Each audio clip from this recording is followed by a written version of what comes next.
more and more we are going to see migration because of environmental, reasons. You just need to go somewhere where you can see that coastal defences, for instance, have been built and are now starting to prove inadequate.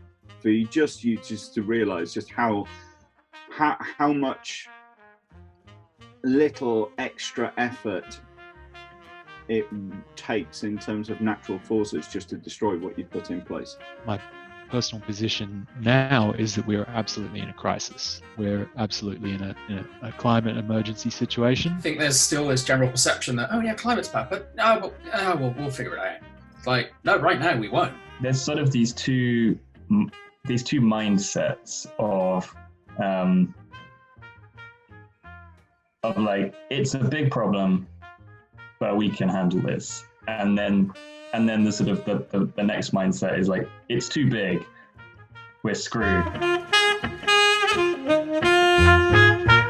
I think every consumer good these days is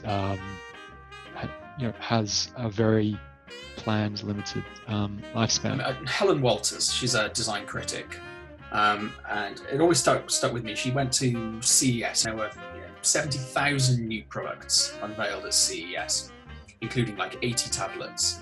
And she pointed out, this isn't innovation anymore, this is vandalism. The problem is that game is not sustainable, and that game does not recognise the full cost and the full impact of that entire process. And that's how you end up with the carbon footprint of the internet being the same as, greater now than that of the aviation industry. All of this happens on the device, which is clean and glassy and wonderful and elegant. We don't see the coal being burned, the gas being extracted to create all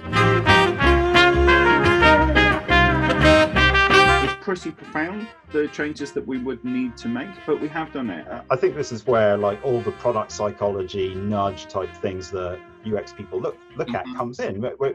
We've all read different articles on, hey, how do you get a bit of behavior change going? Well, you get a small commitment. You think, well, I'm just one designer within a team of 200, within a company of 4,000, what can I do?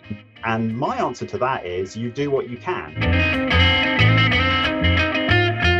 I spend most of my time in the sort of the calm, like we can get a handle on this, but every now and then I do swing into this. The panic box. There are days sometimes I'm like, I can't actually do any work today. But the way you get over that is, I think, twofold. You recognise the power that we have to create the change. The other thing is leaning on each other.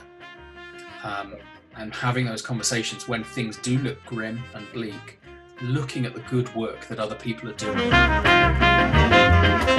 At the point that a company is starting up and designing and building and conceiving their product, ideally they're thinking about impact right then and there.